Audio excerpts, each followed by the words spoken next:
alive! It's alive! It's alive! It's alive!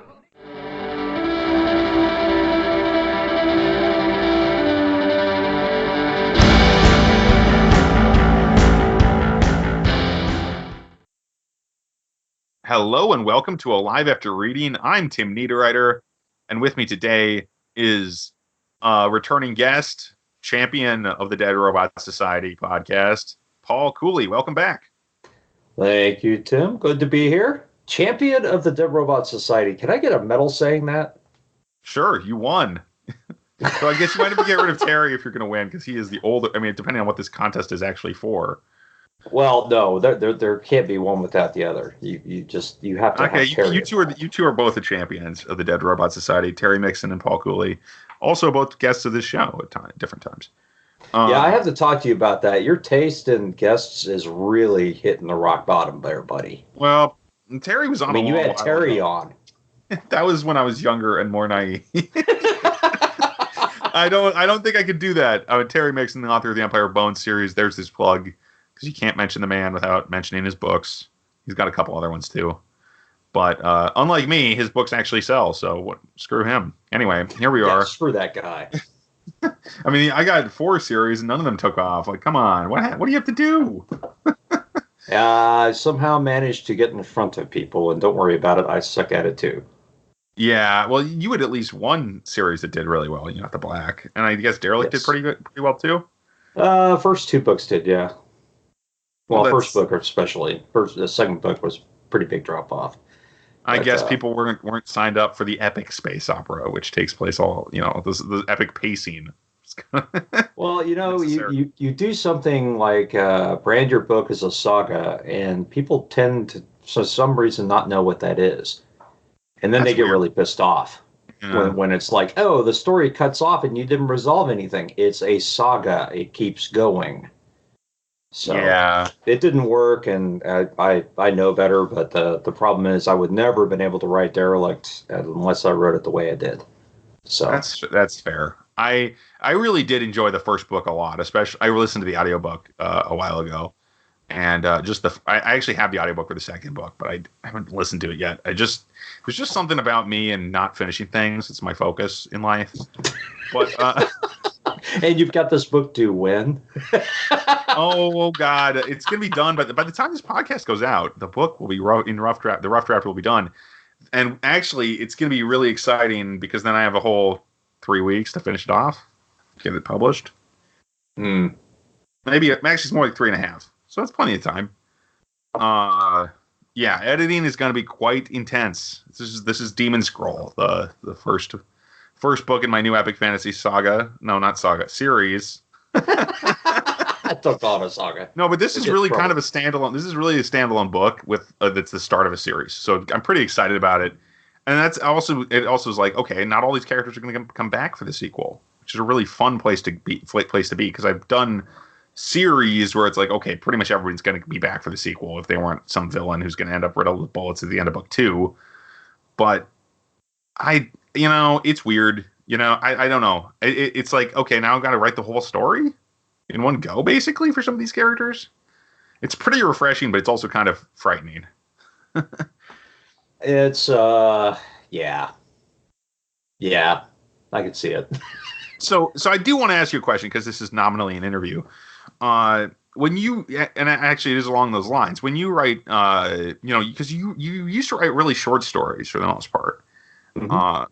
And shorter work. I mean, I've got your collection, the Garaga's Children collection. I think it's Ancients.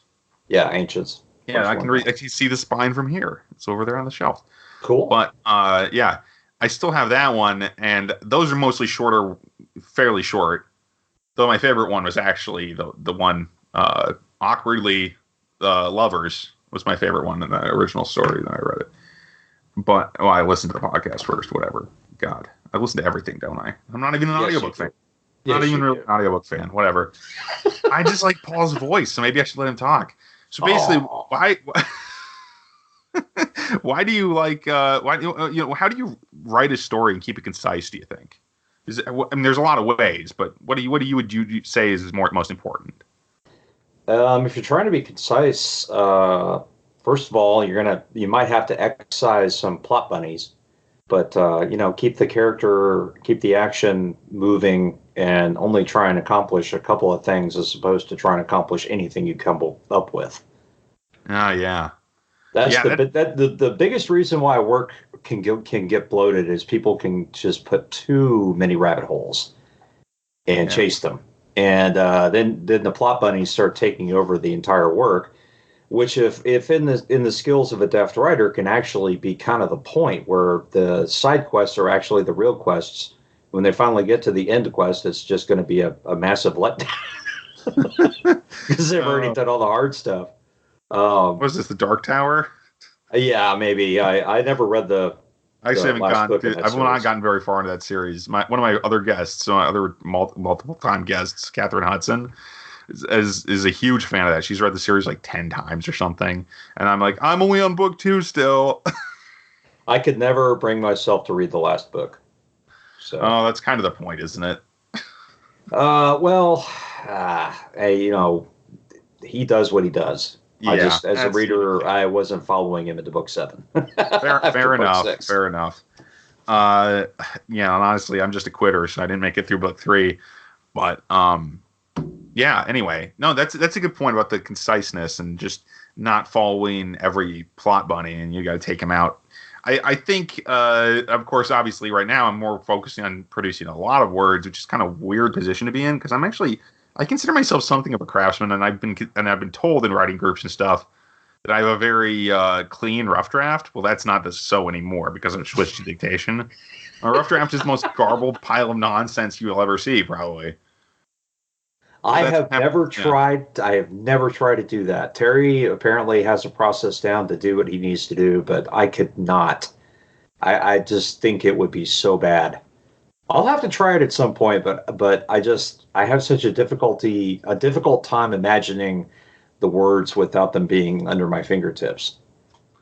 Yeah, that's actually a good idea, though. I mean, I actually haven't tried imagining the words. I just try to imagine the scene, and the words just kind of come. Yeah. Yeah. That's what I do too, but it's a tactile. I guess it's a tactile response, and probably mostly because I've been typing since I was like 12 or 13. But I just wrote, repetition. That's just how I communicate to the page. So yeah, I just love talking. As you can probably guess. That's why I gave it a try this time, because I've tried dictation before and it didn't take a couple times, so I got a lot of practice in before when I was like, no, this isn't working. And so the key for me is, of course, not being at the computer when I do it, because if I'm at the computer, it's not any faster than typing, which is ridiculous. Because this is a $200 program, and I'm like, this isn't helping me any more than Scrivener did. Okay. I mean, Scrivener's nice. Is that because you're sitting there looking at the screen watching the words come up? Yep. And that's why I don't do that anymore. Yeah, I know. Some folks, I'm waiting for the words to show up, and then it takes a few seconds sometimes. I know some folks who will sit there at the computer, use Dragon or whatever, and they will turn off the monitor. Yeah, that's a good idea. I mean, you don't have to do the work twice. Yeah, exactly. There's a transcription deal for that, but I just recorded a voice recorder, and that means I can walk around while I write now, which is pretty good for my health, at least. Yeah, it would be. It may not be good for the story, because honestly, I feel like I make a lot of shortcuts when I'm dictating. But because I have a timer, it doesn't matter if I take a shortcut. I was like, okay, I'm still going to be here for another 45 minutes. Anyway. Talking. Yeah, I mean, if I can dictate for a whole hour, that's a pretty good deal, and I did a whole short story in an hour. That was pretty cool. Whole short story in 66 minutes. That's just a week ago. Yeah, it was about 7,000 words long, 6,500, something like that. I just hope the editor doesn't hate it, because the first short story I dictated came back really messy. I'm like, oh, I should have looked at this more carefully. Yeah, I think that's the other thing is when you do the dictation, you really have to check it. Yeah, I got to read it out loud. Have the computer read it to me at least. I think. That's at the very least. At the very least, that's always the best, most useful part of my editing process when I get to do it, and when I force myself to do it, is actually reading the work aloud. Because since I'm recording the audiobook, 90% of the time, it's pretty much the best way to go through the work. because it allows it. You'll hear the awkward sentences. You'll hear the awkward stutter that a certain combination of sibilants will give you, and you'll also find those words that are just infreaking pronounceable. Right. Yeah. And then you end up changing them because you can't say them. I can't say this word. I'd better throw it out and find a better one. Well, I've got to go in the garbage now. If I'm going to read it, it's going to be one that's easier for me to pronounce. Yes. Yeah. Some words came to mind, but I won't say them because this show may have an explicit tag, but it's not that explicit. At some point, I probably should put a DRS explicit tag. At some point, DRS is pretty explicit. No, we're not. We're just old and grumpy. Oh, but you know, have you found doing a podcast for writers has helped you write it at all? No. Opposite, possibly, right? No, it's not helpful. You don't think more about writing just because you have to talk about it, do you? No, you get tired. No, actually, it's been a good experience because it's I guess in a way it, you know, when I first came on, it was kind of a way to for three folks to kind of get together, compare notes, try and figure out where we were going, and sometimes talking about that out loud on the show or bringing up questions about why we think this or why we think that. And sometimes some really good ideas came out of that. And they do still come out of that. Sometimes folks will ask a question on the Facebook board, and I'm like, that's a really good question. And Terry and I don't think have really gone after it in this direction before, so let's do that. And of course, you know, the interviews and the folks we've been having lately, talking with other writers who are not necessarily in the same market as us or same genre or whatever else, but, you know, you get to hear kind of some of the same stories and very different ones at the same time from talking to writers. And it doesn't matter whether they're beginning or you know, journeymen or masters. There are some things that are always the same. There are always going to be some conflicts of opinion about certain styles. But I guess the personal nature of how they look at the work is also very informative to me, because I get to see that and kind of reflect it back and see, all right, this is what I'm doing right. This is what I may need to work on.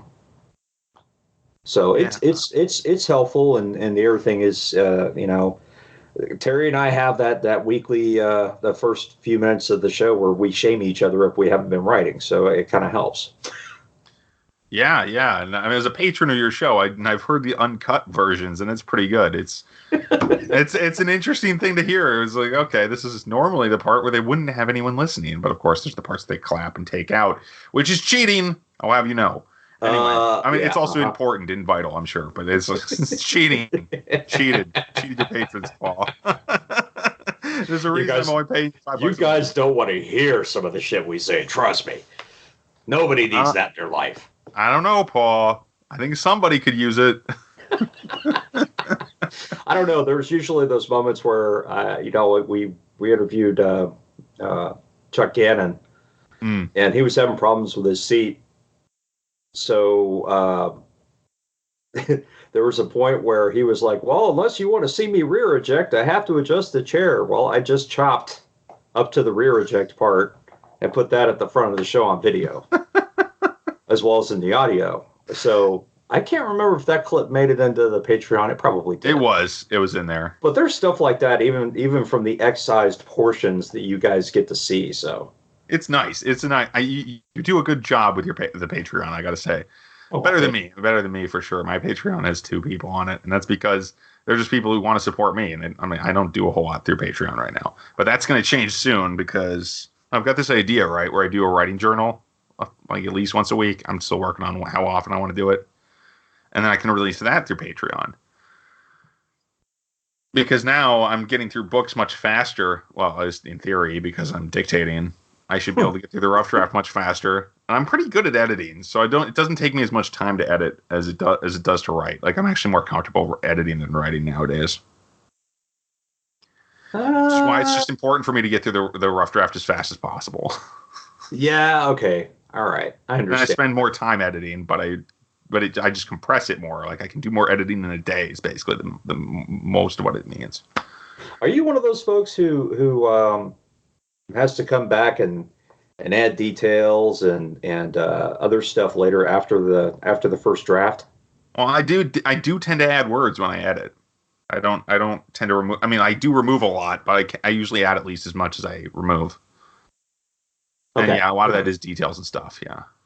Yeah, that's I know that strategy is out there. Basically, I think Ray Carver did that too. He would write a 800-word short story, and then by the time he was done with it, it would be 5,500, 6,000 words. So he'd write the first draft all in one sitting, and then go back and work on the language and scenes and other stuff. And he's not the only one that does that. So yeah, I know that works for some folks. I think that's how I would be with dictation. No, that's kind of my thought on it as well, because I have edited a lot of dictation of my own at this point, at least a fair amount. I'm sure after this book I'll have doubled that number though. But the book's gonna be whatever 180,000 words long, so it's a big ass book. But basically, when I edit something I've dictated, I have to read it really carefully. So that's gonna make me go cross-eyed first, and then I'll have to let's do it out loud, do a couple automated checks. And every pass is making changes, right? I mean, basically, mainly because when I'm reading a book on a computer, I can't not make the change when I see something I need to fix. That's why I always make a backup first, because I just can't look at it without like, nope, that's gone. This sucks. I mean, honestly, and sometimes I get so demoralized. This is how I can tell that I'm more of an editor now than I'm a writer. Like I'm more focused on editing than I am writing. Is that when I look at a book and that I need to edit, I no longer get the feeling of dread, like, oh shit, this is going to be impossible feeling that I sometimes get when I have a chapter to rough draft, And I used to get that feeling with editing, and now I'm not with rough drafting, and I've switched them, which is weird. I think there's a lot of, I just got the first 60,000 words of Trident done a little while ago, which I need to start recording as soon as my new computer comes in. We won't even discuss that right now. Anyway, I was having great reservations because of where I got to in the book and where I cut it off to be just say this is part one. I was like, all right, now I got to go back and edit this disaster area.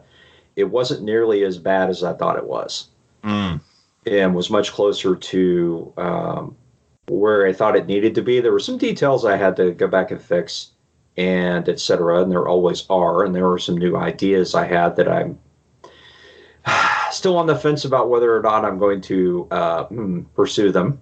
But it is getting nice to go back into the work especially after you've left it for a few days or weeks, come back to it and find out that it's actually better than you thought it was. Yeah, no kidding. No, that's a good feeling. And I've had that one before as well, especially with, what was it? My space opera series, the Pillar Universe series. Right, yeah.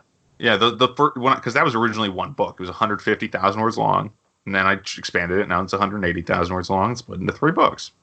Okay, and that's one where actually I think I have the same problem as you had with Derelict with the first book, because it's got a cliffhanger at the end.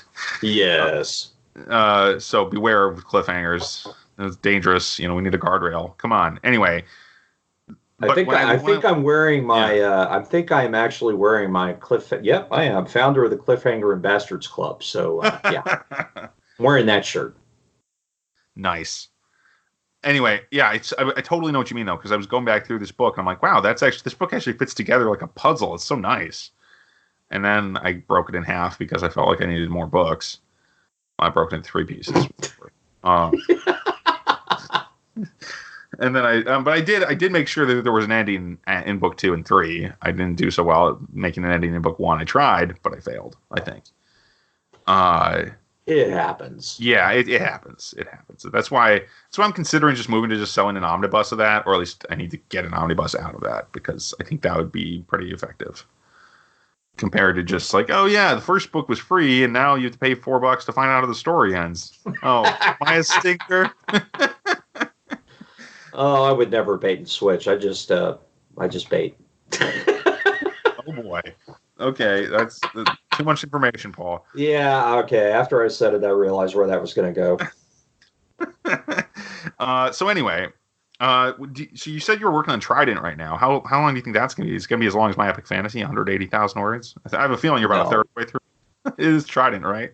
Yeah, I think Trident's got probably another 30 to 40,000 words, and then Shipyards is going to be the end of the Derelict saga, and there is no telling.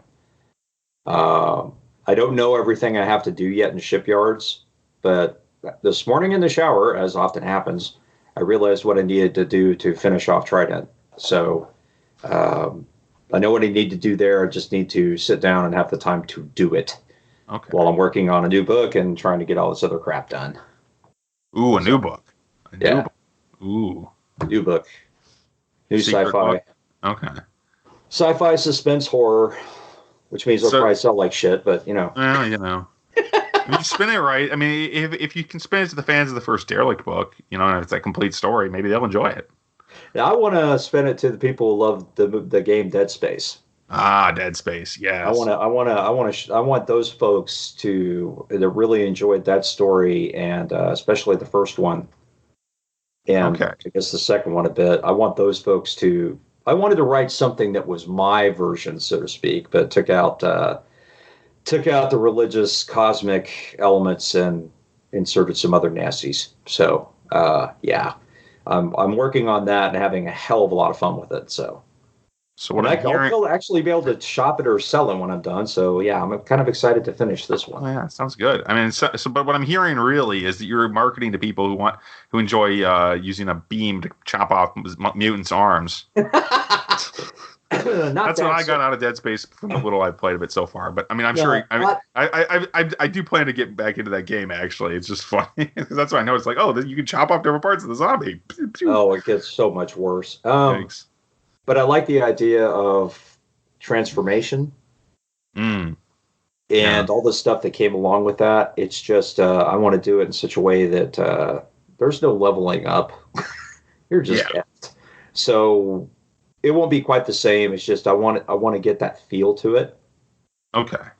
And that's a good feel. That's a good vibe. It's a very good feel. It's a very good vibe. It's the suspense that I really love. It's the movie Alien in my head. Only I've replaced it with my monsters and doing whatever I do. And I just want to set that up. Here's this cool sci-fi future. Let's completely fuck it up. Yeah, definitely. The other thing, actually, I should definitely ask you about monsters because you do write a fair number of monsters.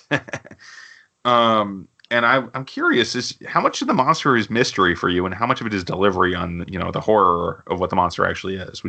Can you give me a ballpark on that? What do you mean? How much is what?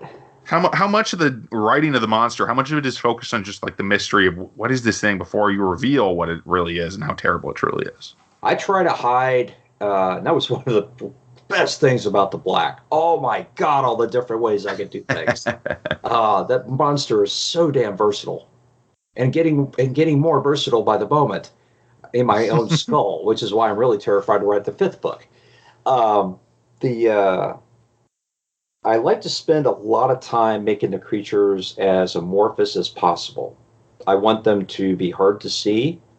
I want them to be difficult to understand, but I still want them to give that sense of the uncanny, which means they still have to resemble things that we should recognize, but don't. Right. And, give you ideas of things. That's why I guess I really didn't plan it this way, but Derelict, the creatures there are very difficult to see. Okay. They literally soak up photons. So they're very, very difficult to see unless you know what to look for. And I like that feel of it because it means, you've got folks who are in vacuum, in space, no lights. And the lights that they have don't go very far because something is absorbing most of the photons once they get a certain length away. Oh, that is creepy shit. Exactly. And that's the kind of stuff I like to do is put that in there. And all you see from that is you see bits and pieces. You don't necessarily see the monster in its completed form for quite a long time because I want to tease that as much as I can. Right. I mean, you can't. Otherwise, you end up with aliens. You got to do like now we just see them all the time kind of thing. Yeah. And that's not horror anymore. And it gets there eventually, because if you've got multiple creatures, it's always going to turn into aliens at the end of it. Fair enough. Yeah. I like to take that travel of transformation from, okay, we've met the small stuff, here comes the larger part of the food chain, and go from there, because it gives the readers and the characters a chance to witness things getting more wrong by the second.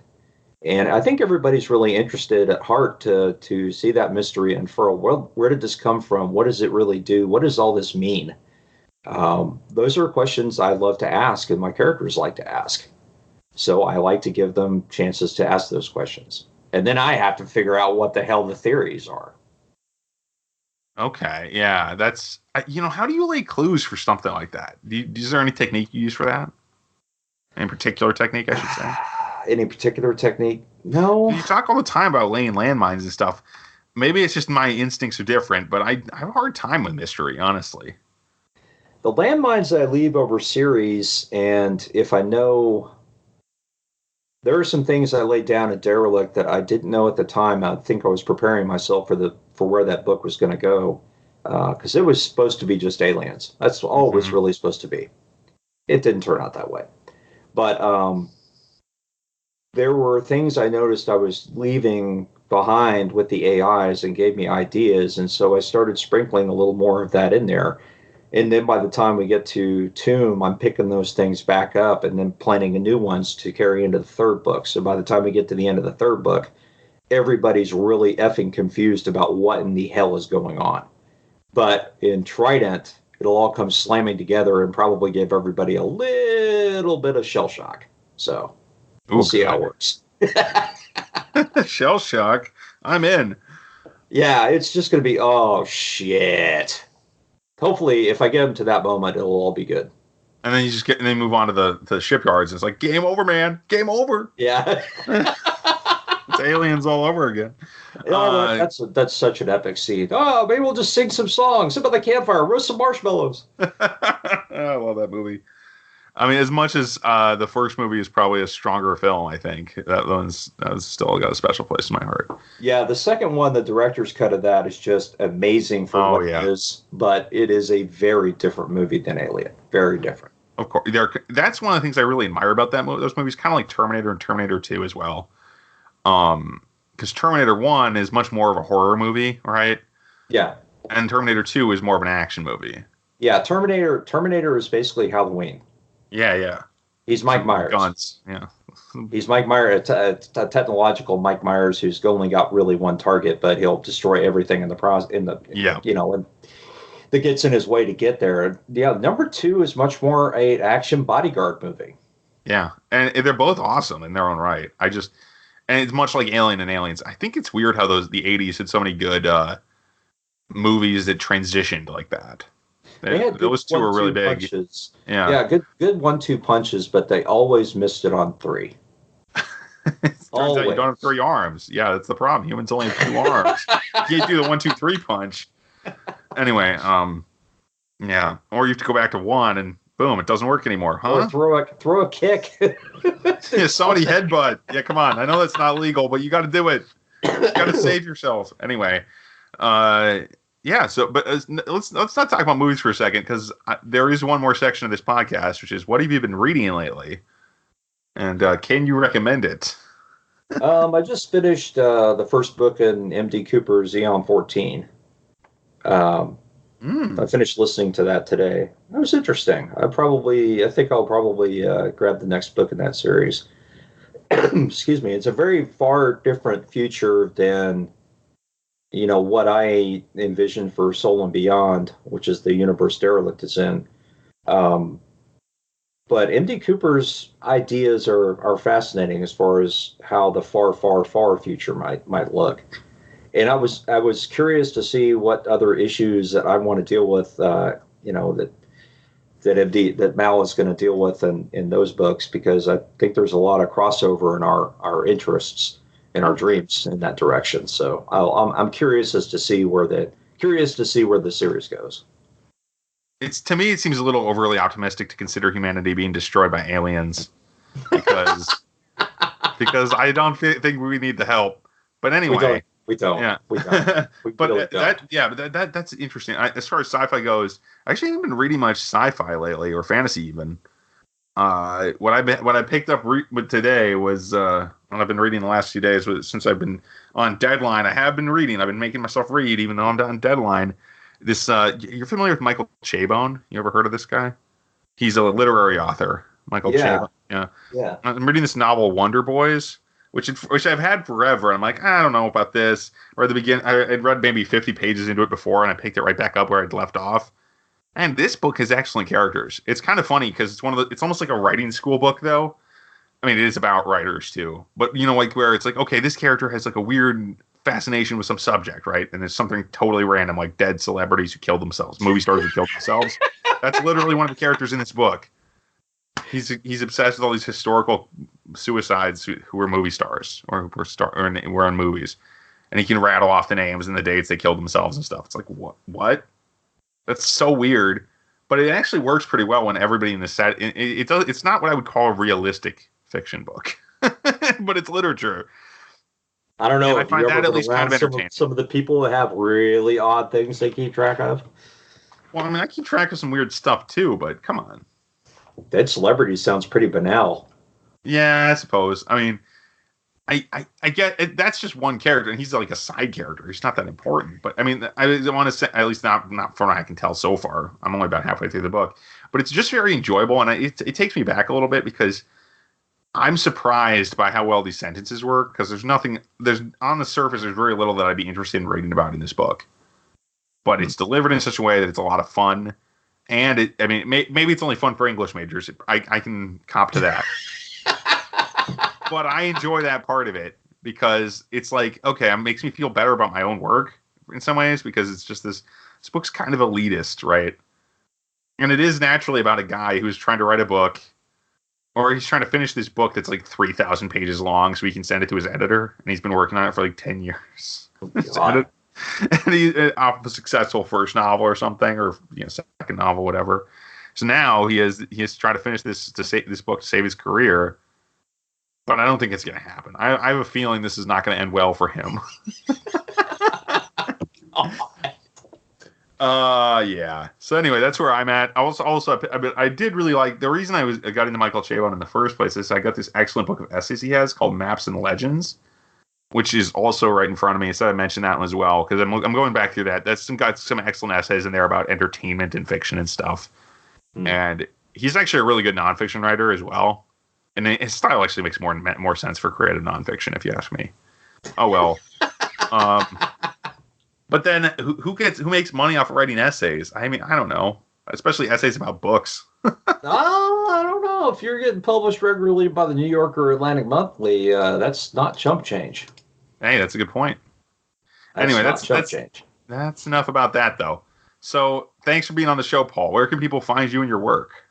You can find me at shadowpublications.com, where you can get, oh my God, I don't know, 10 years of free podcasts that I've been doing. 10 years podcasting stories. I can't even remember. I think there's at least 10 novels up there now. Wow. Something like that. You can also find me at youtube.com/dear. I almost did that. youtube.com/Paul E. Cooley, where I've got three of the black books up there. Oh, actually, and the fourth one's podcasting now. And you can find me, of course, at thedeadrobotsociety.com, where join our podcast. Now I can't talk. Join the Facebook group. Join the Facebook group. But first, go listen to the podcast. Get us from iTunes or wherever, Dead Robot Society. All right, yeah. And as for me, and you can find me at mentalcellarpublications.com, and you can find my books on Amazon pretty much exclusively right now. Though you can still get 10 Liars, Book 1, Ilsa in Blue for free, just about anywhere you can find ebooks. And you can also find, what the hell is the other book I have out for free? It's The Mangrove Suite. You can find The Mangrove Suite wherever fine ebooks are downloaded for free. So check that out. That one's post cyberpunk insanity. So I think folks will enjoy that one. It definitely has the best reviews of any of my books. So check them out, and of course, pre-order Demon Scroll. Yes, I'm doing a long pitch today because otherwise, I have a gnome in my house that will try to kill me. I have to feed that gnome, you know. He lives in the house. I know. So anyway, so he wants me to tell you that Demon Scroll will be available on September 3rd, and you can pre-order it right now from Amazon.com. It's a big old epic fantasy, and it's going to be amazing. So, yeah, check it out. All right, thanks, folks. Thanks for listening. Have a good evening.